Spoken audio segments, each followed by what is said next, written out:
기도 올리겠습니다. 하나님 참 감사합니다. 저희들 사랑해 주시고 날마다 시간마다 은혜를 공급해 주셔서 감사를 드립니다. 오늘 주께서 부족한 것을 들어서 말씀을 전하고자 주께서 세우셨사오니 인간의 생각이나 말은 감춰주시고 하나님께서 주시는 말씀, 하나님께서 지적하는 말씀이 될 수 있도록 성령님께서 함께하여 주시옵소서. 성령의 도우심이 함께하는 귀한 말씀 될 줄 믿고 예수 그리스도 이름으로 간절히 기도드리옵나이다. 아멘. 아멘.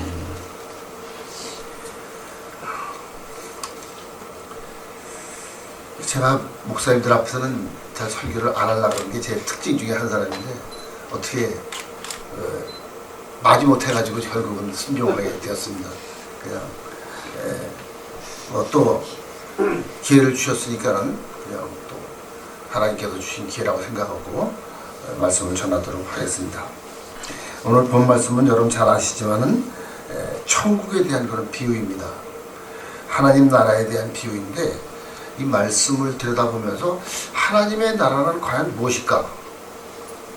그런 궁금이 참 많았어요. 그래서 우리 복음뉴스에도 제가 하나님의 나라에 대한 글을 4회인가 5회로 걸쳐가지고 계속 썼습니다만은 하나님의 나라는 우리가 뭐 쉽게 생각하면 우리가 죽어도 갈 수 있는 그런 영원한 나라, 그죠? 벌써 그 하나님의 나라입니다.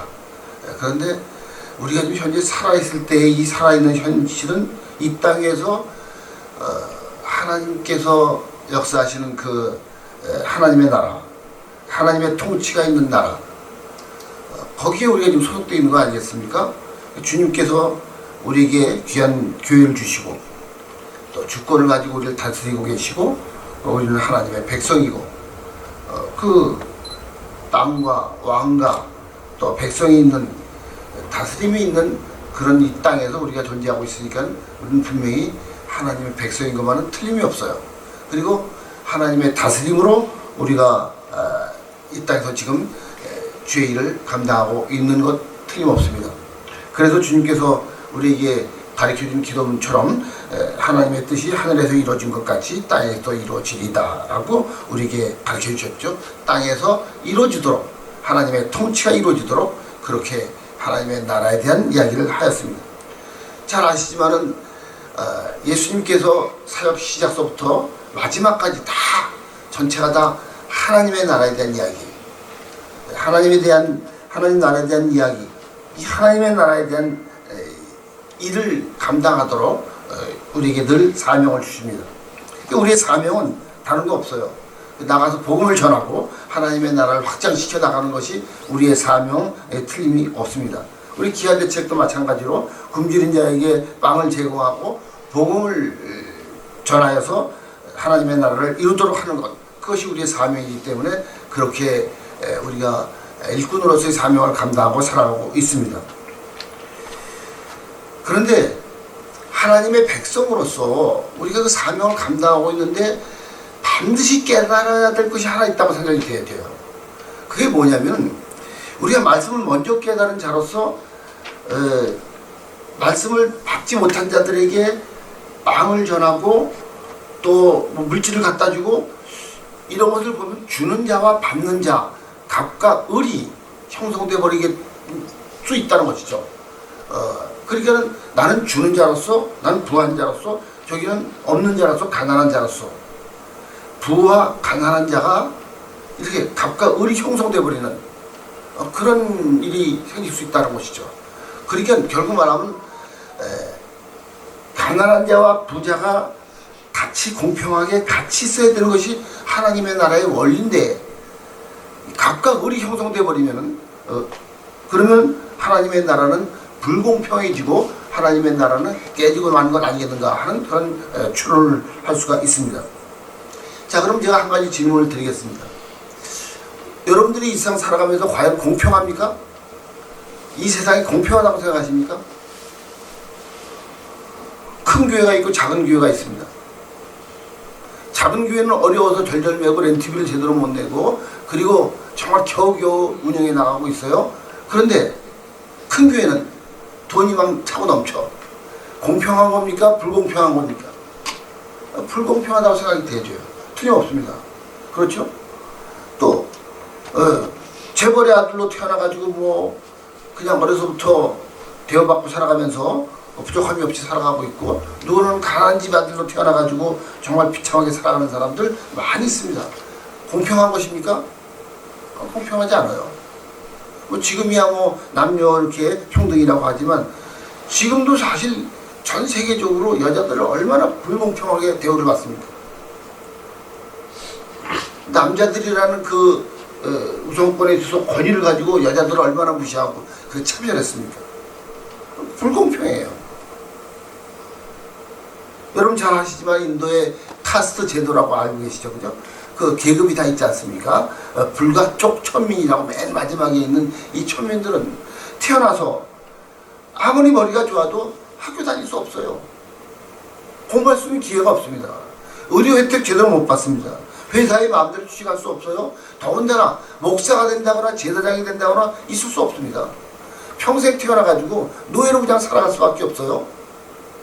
그게 평등한 겁니까? 갑과 을이 생기고 또 그런 것들이 우리 교회 안에서도 아주 팽배하다고 생각이 되어집니다. 돈 있는 장모님이나 돈 없는 장모님, 그 돈 가지고 우리가 얼마나 많이 평가를 합니까? 더군다나 또 남자 목사와 여자 목사 어떻습니까? 보이지 않는 차별이 숨어 있습니다. 우리 어느 목사님은 여자 목사님한테는 목사라고 부르지도 않아요. 뭔가 모르는 그런 걸 가지고 이렇게 평등을 깨버리고 있습니다. 물론 다 하나님의 일이에요. 뭐 차별이 있든 뭐였든 하나님께서 하시는 일이니까 뭐 하나님의 일이지만은 분명히 이 세상은 불공평이 존재하고 있습니다. 인정하실 것입니다. 근데 이 본문 말씀은 여러분들이 잘 아시는 대로 하나님의 나라에 대한 설명인데 한 데나리온을 주겠다고 약속을 하지 않았습니까? 그 약속을 해서 모두가 다 한 데나리온씩 주고 있습니다. 자, 3시에 들어온 사람, 3시는 우리가 아침 9시죠. 그죠? 9시에 들어온 사람, 또 그 성경으로 6시에 들어온 사람이 있어요. 12시에 들어온 사람이에요. 또 9시에 들어온 사람은 3시에, 오후 3시에 들어온 사람이 있어요. 11시에 들어온 사람은 오후 5시가 돼서 들어온 사람, 모두 한 달씩 주고 있습니다. 처음 들어온 사람이 9시부터 죽도록 일을 했는데 이제 다 계산할 때 한 달씩 주니까는 불편이 있겠습니까? 없겠습니까? 당연히 있죠. 그거는요. 누가 가게에서 일주일에 1,000불씩 주기로 돼 있는데 어떤 분은 하루 일했는데 1,000불을 주고 자기는 일주일 일했는데 1,000불 주면 그럼 열 받습니까? 안 받습니까? 당연히 열 받죠. 이게요. 지금 여기에 9시에 들어왔던 이 품꾼은 불평을 하는 것이 정당한 것입니다. 왜 이렇게 합니까? 당연한 것이죠. 왜 불평합니까? 공정하게 안 했으니까요. 그런데 주님께서 이 주인이 말하는 것은 공정하다, 공평하다. 내가 너에게 약속한 것을 그대로 내가 주지 않았느냐? 나는 공평하게 줬다. 이 얘기를 좀 하고 있는 것입니다. 자, 이 본문의 핵심을 우리가 한번 생각하면 과연 이게 공평한 것일까? 좀 우리 본문 좀 의문이 나지 않습니까? 공평하다고 생각이 안 들어요. 우리가 이 포도원에 들어왔다는 자체를 이 성경적으로 조금 우리가 추론해가지고 본다면은 이 아침 9시에 들어온 이 사람은 하나님의 은혜를 받은 사람이야. 분명히 은혜를 받은 사람입니다. 그렇죠? 부름을 받았으니까. 그리고 이 포도원이라는 하나님 나라에 들어왔으니까 얼마나 큰 은혜를 받은 자입니까? 더군다나 또 마지막에 들어오지 못할 사람이 오후 5시나 되어서 막을 내려야 되는데 그런데 그때 들어왔던 사람도 역시 은혜를 받은 사람이에요. 다 은혜를 받은 사람입니다. 우리 여기서 이 가만히 우리가 한번 좀 추론을 해보면 아침 9시에 들어온 사람은 열심히 일을 했어요. 일을 해가지고 5시까지 많이 일을 한 모양이에요. 근데 5시에 들어온 사람은 얼마나 일했을까요? 글쎄 뭐 6시에 끝났는지 뭐 7시에 끝났는지는 모르겠습니다만은 어쨌든 간에 1시간을 일했던 30분을 일했던 일하고 그냥 일 하지도 않고 돈을 받았어. 그러면 이 말씀을 자세히 우리가 들여다보면은 하나님께서 공정하다, 주인이 공정하다고 한다면 이 포도원 안에는 먼저 들어온 사람이 일을 더 많이 했어. 그러면은 그 오후 5시에 들어온 사람의 일까지 담당해 주었다라는 그런 의미가 그 안에 들어있지 않겠는가. 이렇게 우리가 추론해 볼 수 있죠. 왜냐하면 9시에 부른 사람을 5시에 부를 수도 있으니까요. 그러니까 포도원의 일은 오후 5시에 들어온 사람이나 오전 9시에 들어온 사람이나 같이 돼서 공정하다는 거예요. 그러니까 아침 9시에 들어온 사람은 오후 5시에 들어온 사람까지 일을 담당해 준 거야. 이렇게 생각을 해볼 수 있다는 것입니다. 자, 그러면은 성경은 우리에게 누누이 강조하고 있는 게 있어요. 강자가 먼저 약자를 담당하라. 그렇죠? 오늘 본 말씀의 마지막 결론이 뭐냐면 16절에 이렇게 되어 있죠. 이와 같이 나중된 자로서 먼저 되고 먼저 된 자로서 나중되리라. 그게 뭐 먼저 됐으니까 넌 나중될 거야. 그리고 나중된 사람이 먼저 되고 이런 의미도 이 안에 들어있지만은 그러나 이 의미는요 먼저 된 사람이나 나중된 사람이나 동일하다. 그 의미가 들어있습니다. 같은 평등하다. 이렇게 말씀을 드릴 수가 있는 것이죠. 먼저 온 자나 나중 온 자나 나중 온 자나 먼저 된 자나. 자, 하나님의 나라는 함께 가는 것.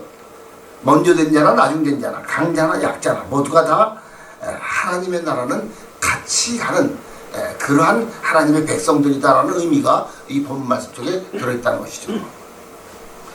그래서 하나님께서는 높고 낮음이 없어. 유대인이나 헬라인이나 없습니다. 다 평등해. 남자나 여자나 다 평등해. 전부 똑같이 보고 계신 거예요. 우리가 하나님의 나라를 꿈꾸는 그 꿈꾸는 나라도 평등한 나라예요. 여러분 잘 아시지만은 이사야서 65장 25절에 보면 나오지 않습니까? 이리와 양이 함께 먹고 뭐 또 사자하고 소하고 사자가 참 소를 풀을 먹고 같이 어울리고 뱀이 뭐 흙을 먹고 거기에는 해암도 없고 상암도 없고 평등하다는 거죠. 하나님의 나라, 이 평등의 나라죠. 근데 이 평등의 나라가 왜 우리가 이렇게 이 세상 가면서 불공평할까? 왜 이렇게 형평이 다 깨져버렸을까? 바로 죄 때문이라는 것입니다. 죄가 들어와서 깨트려버렸어요. 에덴 동산도 어떻게 보면 평등의 에덴 동산이에요. 여자와 남자가 다 평등하다는 거죠. 자, 하와가 선악과를 따먹었어. 그럼 지만 먹어야지. 평등의 원리라고 볼 수는 없지만은 당신도 드시오. 맛있으니까. 그래서 서로 같이 죄를 범했어. 어떻게 보면은 그건 표현이 좀 이상합니다만은 어쨌든 죄도 같이 했어요.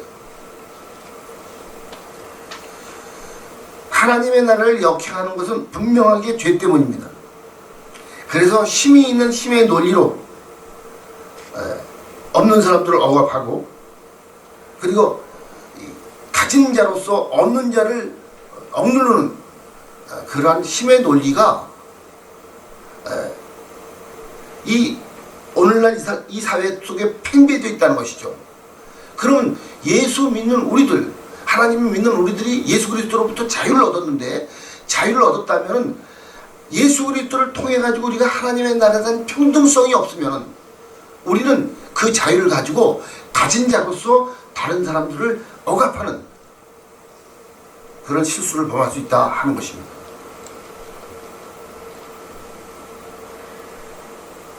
자, 우리가 왜 예배를 드립니까?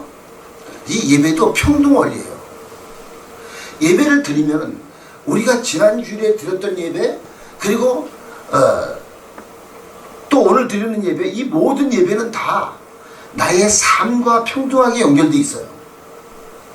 그래서 삶이 없거나 또 행동이 없고 위선된 행동을 가지고 우리가 아무 일도 안 하고 못된 짓 하다가 예배를 드렸다는 것은 평등성이 깨져버린 겁니다. 예배가 아니에요. 예배란 반드시 드린 하나님을 만났고 하나님을 받은 은혜를 나가서 반드시 그 예배화시키는 삶의 예배가 돼야지 평등성이 있는 것이죠. 그런데 오늘날 예배가 이 평등성이 깨져버리면 예배는 형식화 될 수밖에 없고 예배는 우상화 될 수밖에 없다는 것이죠. 그럴 가능성이 굉장히 높습니다. 그래서 예배 드리면 끝이야. 나가서 어떤 일을 하든 상관없어요. 그것이 바로 구약시대 때 유대인들이 범했던 실수 아니겠습니까? 하나님의 나라를 이루기 위해서 우리는 예배가 필요하죠. 기도도 필요하고 봉사도 필요해. 그 하나님의 나라를 위해서 필요한 것이지 기도가 나를 위해서 필요한 게 아니잖아요. 예배와 봉사가 하나님에게 영광을 드린다? 평등성이 없고 이 뒤에 있는 후속 조치가 없으면 그건 다 위선이 될 수밖에 없다는 것이죠. 자, 일반적인 거로 표현했을 때 우리가 은혜가 뭡니까? 은혜라는 것이 뭐 우리가 살아가면서 건강해지고 뭐 물질도 뭐 막 풍성하고 지식도 많고 그리고 뭐 행복해지고 뭐 이 땅에 좋은 것들을 다 누리는 것, 우리는 사실 그런 것들을 위해서 하나님 은혜를 좀 주십시오라고 간구합니다. 뭐 일반적으로 그게 은혜라고 우리가 볼 수가 있습니다. 그래서 우리는 그 은혜를 받아서 어떻게 보면 좋은 나라에서 풍성함이 넘치도록 물질도 건강도 지식도 뭐 우리가 막 많은 것들을 지금 가지고 어떻게 보면 미국에 산다는 자체만으로도 강자가 됐어요. 지금 미국에 들어오기 위해서 얼마나 많은 사람들이 정말 고생을 합니까? 우리 뭐 터키 갔다 오신 분들은 아시겠습니다만은 시리아 난민들이 깔려 있어요.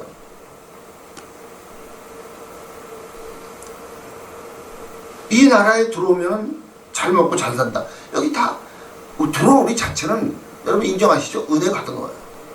먹을 게 차고 넘쳐.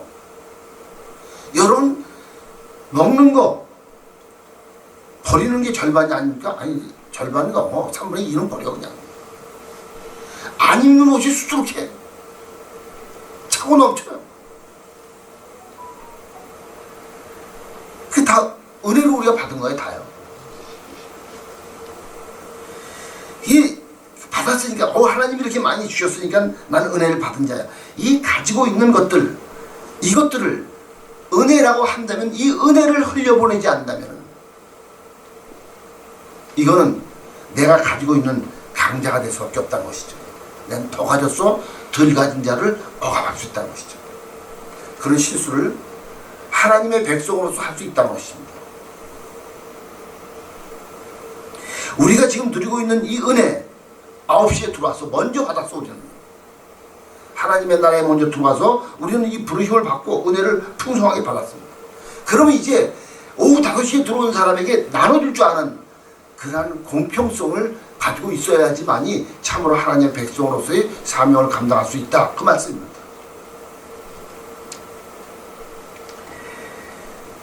자, 이 은혜를 우리 은혜를 생각하면 정말 넘쳐요. 감격스럽지 않습니까? 저는 정말 감격스러워요. 항상요. 이렇게 은혜 받은 것, 이 감격스러운 것을 나눠주지 않는다면 항상 내 것이라고 생각해요. 은혜라는 것이 무엇입니까? 공짜로 주어진 거 아니겠습니까? 그냥 주신 거 하나님이요. 내 게 아니야 이거는. 이건 반드시 내 게 아니기 때문에 감사함으로 받아서 감사함으로 쓸 수밖에 없는 거예요. 그런데 감사함으로 잘 안 써. 그냥 나는 갑이고 저쪽은 을이야. 그러니까 넌 받아. 난 은혜를 받았으니까 넌 덜 받았지 은혜. 이렇게 돼버리고 만다는 것이죠. 근데 여기 참 묘합니다. 이 공평성을 깨달으려면 반드시 뭐가 필요하냐면 고난이라는 게 필요해요. 사도행전 14장 22절에 보면 그렇게 돼 있어. 하나님 나라에 들어오려고도 많은 고난을 겪어야 할 것이다. 그렇죠. 포도원에 들어오려면 많은 고난을 겪어야 할 것이다. 라는 비슷한 말이에요. 왜 고난이 있어야 천국 백성이 되는 것입니까? 이 고난의 길은 왜 인간이 이렇게 공평성이 없으면 이 고난을 많이 겪게 되면 서서히 깨닫게 돼. 아, 내가 약한 존재로구나. 아, 내가 형편없는 존재로구나. 고난을 당하게 되면 그걸 느끼게 돼요. 자, 예수님께서 이 땅에 오신 이유도 무엇입니까? 왜 고난을 당했습니까? 우리 이사야서 53명이 나오지 않습니까? 그는 우리의 질고를 지고 우리의 모든 병을 지고 우리의 모든 죄를 지고 무엇입니까? 공평, 우리 거를 담당하신 거 아닙니까? 우리 거를 짊어지셨어요. 그러니까 짊어지셨기 때문에 우리와 예수님이 공평해진 거예요. 같은 아들로서 공평해진 것이죠. 우리의 약함을 담당하시고 이것이 하나님의 원리라는 것이죠. 공평해진 거예요. 배고프셨습니다. 매 맞으셨습니다. 병드셨습니다. 죽으셨습니다. 우리가 해야 할 일들을 다 감당하셔서 우리와 공평한 분이시라고 말씀하고 있어요. 자, 우리가 왜 병이 듭니까? 예수 잘 믿고 기도 많이 했는데 왜 병이 들어요? 하나님께서 우리를 특별히 사랑해 주시고 특별히 은혜 주셨는데 왜 병이 드느냐 하는 거예요. 병든 사람 한번 생각해 보십시오. 병들어 보니까는 그 고통을 알게 됐어요. 내가 병들어서 입원해보고 얼마나 아픔 속에 들어가 보니까는 비로소 아픈 사람의 마음을 이해하게 돼요. 암에 걸려서 죽음의 사선에서 고통당하고 어려움당하고 죽음의 고비를 왔다 갔다 하다가 극적으로 살아났을 때 암에 걸린 사람을 비로소 이해하게 되고 용서하게 되고 감사하게 되지 않습니까? 우크라이나 전쟁이 일어났을 때 제가 우크라이나 전쟁에 설교를 하니까는 이북에서 넘어오신 우리 권사님 한 분이 펑펑 울어요. 6.25 때 얼마나 고생을 했는지, 전쟁이 일어나고 나서 그들이 지하세 내려가서 먹을 것이 없어 쭈그리고 있는 그 모습을 TV로 보면서 계속 울더라고요. 자기가 그랬다는 거예요. 그러면서 성교 보내달라고 1,000불을 우리가 헌금했어요. 그분이 돈이 많은 분이 아니야, 전혀. 우리 교회가 그래서 우리 걷는 모임의 목사님 우리 박이사님 목사님 아시겠지만 우리 교회가 헌금을 제일 많이 냈어. 왜 그렇습니까? 공평의 원리를 아는 거예요. 내가 고난을 당해보니까는 비로소 저 사람이 고통당했다는 걸 알게 된 겁니다. 알게 되니까 국민이 여겨지게 되고 불쌍히 여겨지게 되는 거죠. 그래서 하나님의 나라에 들어가려면 하나님의 백성은 반드시 고난이라는 것이 있어야 된다. 저는 이렇게 말씀드리고 싶습니다. 고난이 없으면요, 하나님의 백성으로서 평등성을 몰라요. 내가 너보다 낫다고 생각해요. 고난이 있어야 인간은 깨져요. 고난이 없이 부자 되보십시오. 고난 없이 돈 가져보십시오. 100% 교만해집니다. 돈 가지고 내가 교회를 짓겠습니다.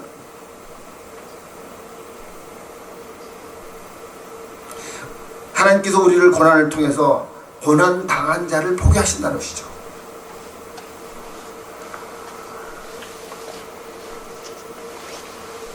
내가 뭐든지 할 수 있다라고 여러분 잘 알고 있는, 돈 많이 벌면 그래. 여러분 잘 알고 계시는 그 오두리 햇불인가 오두리 햇밥인가 뭐 잘 모르겠습니다.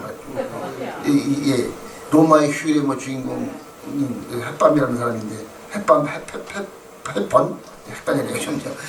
어쨌든 이분은 모든 영광을 다 가지고 있어. 네 모두 가지고 있고요. 권세도 가지고 있고 말 한마디 뭐 안 되는 게 없어 다. 근데 암이라는 고난 속에 들어가 보니까는 인간이라는 것이 영광이고 기쁨이라는 것이 아무 필요가 없잖아요. 그래서 고통 속에서 죽어가고 있을 때 아프리카에 가서 그들에게 봉사하고 그들에게 굶어 죽는 것을 보면서 비로소 처음으로 눈물을 흘렸다는 것이죠. 아, 이 속에서 내가 가지고 있던 재산을 그들에게 나눠줄 때 거기서 비로소 행복을 느꼈다고. 우리 김혜자 탤런트도 말씀하셨죠. 어려운 사람을 도울 때 내가 비로소 그 많은 영광보다 더 큰 영광을 얻는 것 같았다. 고난 없이는 하나님께서 사용하지 않습니다. 제가 15년 전에 참 어려움을 많이 당했어요. 제가 28년을 지금 목회를 하고 있는데 교회 렌트비를 못 내가지고 정말 어려웠어요. 교회 렌트비를 못 내니까는 집 렌트비도 못 내잖아요. 여긴 뭐 얼마를 낸지 모르겠지만은 15년 전에 4,100불을 내고 있었어요, 제가. 그 교인이 그만큼 감당이 됐었어요. 근데 교인이 막 떨어져 나가기 시작하면서 그게 감당이 안 되는 거예요. 한 주에 적어도 3,000불 이상은 들어와야 돼요. 3,000불이 안 들어와요. 그러니까 렌트비를 내기 위해서는 여러분 아시지만 크레딧 카드에 이렇게 쓰라고 체크 이렇게 오잖아요, 그죠? 체크 오면 체크 써가지고 그거 갖고 쓰고 그러다 보니까 크레딧 카드 11개가 다 빵빵났어.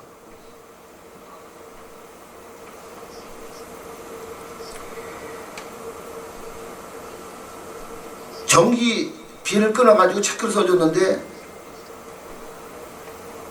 체크에 있으면 은행에 돈이 있어야 되잖아요. 은행에 돈이 한 푼도 없는 거예요. 그러니까 그 은행에 돈을 내기 위해서 서랍을 다 뒤져보니까 동전 다 나오고 뭐 다 뒤져가지고 그래가지고 그걸 메꿔내야 되는데 다 동전까지 다 해서 집어넣으니까 주머니에 당돈 1분이 없어요. 1분이. 당돈 1불이 없으니까요. 일주일 동안 살라니까 참 기가 막히더라고요. 저하고 이 함성 목사님하고 굉장히 중마고야 굉장히 친했어요. 함성 목사님 식사로 내려오시죠. 자동차 가스가 떨어진 지가 3일이 됐는데 가스물 돈이 없는 거예요. 내려갈 수가 없어요. 여러분 아시지만 그래도 기본적으로 돈 20불 30불은 주머니 있어야 돼. 그래야 커피라도 한 잔 먹잖아요. 사람에도 만나잖아요. 1불이 없으니까는 아무도 만날 수가 없어. 돈 한 푼이 없으니까는요. 그러니까는 아무것도 할 수가 없어요. 사회에 죽었어요. 끝났어요. 결국 교회 문 닫고 저희 집으로 들어왔습니다. 집에 예배를 드렸어요. 집까지 따라온 성도가 있어. 그래서 집에서 예배를 드렸어요. 절망이죠, 거의요. 먹고 살기 위해서 어떻게 할 수가 없어서 그래서 홀대시를 했습니다. 홀대시를 했는데 이게 홀대시를 하니까요, 이 돈에 눈이 이게 돌아가니까는 눈에 뵈는 게 없는 거라 이게니까요. 조금이라도 더 시간을 해가지고 더 벌어야 돼, 더 이게. 그러니까 사명이 점점 심해져요. 목회가 점점 심해져. 목회는 이선이야, 돈이야 우선. 한국에 노예에서 한국에 가라고 노예비로 비행기표 값이 나왔어. 그래서 한국에 갔는데 한국에 가니까는 가서는 계산을 해본 거예요. 자, 어느 교회에 30만원, 어느 교회에 20만원, 어느 교회에 50만원 계산하면 이렇게 하면 한 2,000불 이상은 들어오겠지. 그리고 지금 전화해가지고 다 연립해 가지고 가서 설교를 해. 설교를 하면 돈이 그래도 30만원, 50만원씩 들어오니까는 들어와. 그럼 계산해서 이번에는 한 2,500불 정도 가지고 들어갈 수 있겠다. 여러분, 이게 목사 맞습니까? 사람이 그렇게 되더라고. 누군가가 나에게 우리 함성원 목사님이 부흥회를 했는데 부흥회 끝나고 나서 그 목사님이 1,000불 줬어. 근데 저는 그때 당장 100불이 필요한 거야. 100불이 없어. 누구한테 꿔달라고 할 수도 없어. 성도들에게 돈 100불을 꿔주십시오. 그만 못하겠는 거라. 그렇게 1년 반을 지냈습니다. 처참했어요. 아시는 분들은 알아요. 제가 얼마나 어려움을 많이 당했는지. 자, 이렇게 어려운 가운데서 콜택시를 하고 있는데 뒤에 여기 웨이트사이 모이간선? 그죠? 모이간선 박수다라는 그 갬블링 하는 데 있지 않습니까? 거기 가재. 그럼 저는 땡 잡은 거야. 왜냐면 거기 거기 가면은 그래도 한 150불 정도는 받으니까요. 한번 갔다 오면은. 그래, 이게 왜 떡이냐고 탁 태우고 가는데 담배를 계속 피우는 거예요. 담배를 계속 피우는데 뒤를 보는데 맥대로 뒤를 딱 보는데 순간에 그 눈하고 저거 딱 맞췄는데 그 연기가 막 자욱한데 문을 열어보니까 춥습니다. 이래요. 그 문을 아직 내릴 수도 없어. 근데 그 거울에 보니까 그 눈이 완전 마귀 눈 있죠. 탁한 눈이 딱 맞추신 거야. 근데 그 눈을 마주치는데 저를 보고 쓱 웃더라고요. 그 순간에 소름이 쫙 끼치더라. 그러면서 이런 생각이 드는 거예요. 너와 하나님의 아들 맞아? 네가 하나님의 종이야? 네가 하나님의 종이라면은 어떻게 마귀를 데리고 그 돈 갖고 네가 먹고 사냐? 그날 저는 그분을 거기다 데려다 놓고 돌아오면서 내려오면서 계속 울었습니다. 눈물을 감당할 수가 없어서 옆에 세워놓고 펑펑 울었어요. 내가 왜 목사가 됐는가? 사명보다도 먹고 사는 게 사명이 됐어. 거꾸로 됐어요.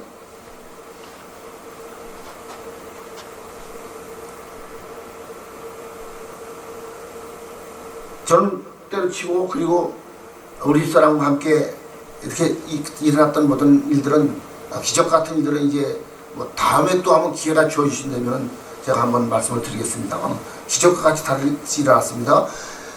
교회가 한번 무너지고 나서 이민교회에서 다시 일어난다는 건요 쉬운 일이 아니에요. 아시잖아요. 교인 다 떨어보내고 다시 시작한다는 건 있을 수 없는 일입니다. 근데 하나님께서는 기적과 같이 저를 다시 세워서 다시 교회를 세워주셨어요. 결론을 말씀니다. 이렇게 어려움을 당하는데 어느 날 제 후배인 피로 선교사가 왔어요. 근데 그 선교사가 목사님 교회에서 말씀을 좀 선교 보고를 좀 할 수 있도록 그렇게 좀 해달라고 전화를 왔어. 근데 만나보니까는 갑자기 제 생각에서 스쳐 지나가는 게 있어요. 이 친구가 혹시나 나처럼 그렇게 그 과거에 어려워서 설교하고 보고하고 돈이라도 좀 받아가려고 하는 그런 마음은 아닐까? 내 마음에 그런 마음이 싹 생겨버린 거야. 그럴 수도 있겠다. 그래서 우리 집사람한테 가서 돈 지금 얼마 있어? 지금 가지고 있는 돈 다 털어가지고 그리고 몽땅 털어서 줬습니다. 그렇게 마음이 편한 거예요. 심정이 이해가 되는 거예요.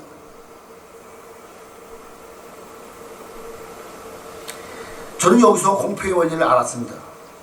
하나님의 나라는 고난당한 자만이 볼 수 있는 눈을 가질 수 있다. 그걸 모르는 사람은 자유는 얻었어. 예수님을 통해 가지고. 그런데 평등이라는 걸 몰라. 그래서 너는 아직도 미치고 나는 위야. 나는 가졌고 넌 아직 못 가졌어. 그 원리를 우리 기아대책에서 혹시나 우리들이 하고 있지는 않을까요? 지금 우리에게 30불을 받고 있는 그 사람과 우리와 동등하다는 거예요. 그분을 돕기 위해서 너에게 은혜를 베풀었다는 거 아닙니까? 그 은혜를 네가 활용하지 못하면 네가 천국에 가서 책망받을 수밖에 더 있지 않겠냐는 거예요. 우리가 뭘 가진 게 뭐가 있습니까? 다 주신 거 아니에요. 저는 장담할 수 있어요. 28년 동안 하나님이 먹이시고 입히시고 지금까지 풍요롭게 이끌어 오셨어요. 그렇지 않습니까? 하나님이 다 하셨어. 제가 지금 20일 날 또 온두라스를 가는데 성교지마다 가요. 가서 혹시라도 어려운 사람이 있지 않을까? 혹시라도 사명을 감당하다가 절망한 사람 없을까? 눈에 보이는 거예요. 왜 하나님께서 우리에게 은혜를 주셨고 왜 우리에게 축복을 주셨습니까? 말씀대로 은혜 주실 자에게 주시고 축복하실 자에게 축복하신다. 누구에게? 하나님의 백성으로서 공평을 아는 사람만이, 고난 속에 들어가서 저 사람을 긍휼히 여길 줄 아는 사람만이 하나님의 백성으로서의 자격이 있는 사람 아니냐는 거예요.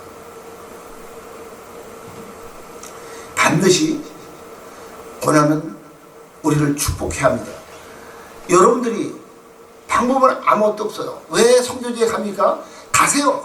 고생 많이 해. 그렇잖아요. 고생스럽잖아요. 근데 다 간증거리야. 이것이 나의 간증이요. 우리 유상년 목사님하고 뱅기 놓쳤어.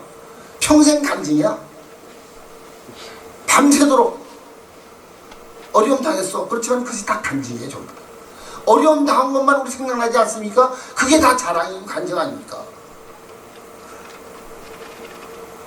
하나님 앞에 섰을 때 고난투성이로 여러분들 다 박자고 다 붙이고 완전히 다 망가져서 하나님 앞에 섰을 때 그 상처투성이가 하나님 앞에 영광이 되고 기쁨이 된다는 사실을 놓치지 마시고 우리 공태의 원리를 잘 우리가 감당해서 하나님의 백성으로서 충성하시는 여러분 되시기를 주님의 이름으로 축원드리겠습니다. 기도하겠습니다.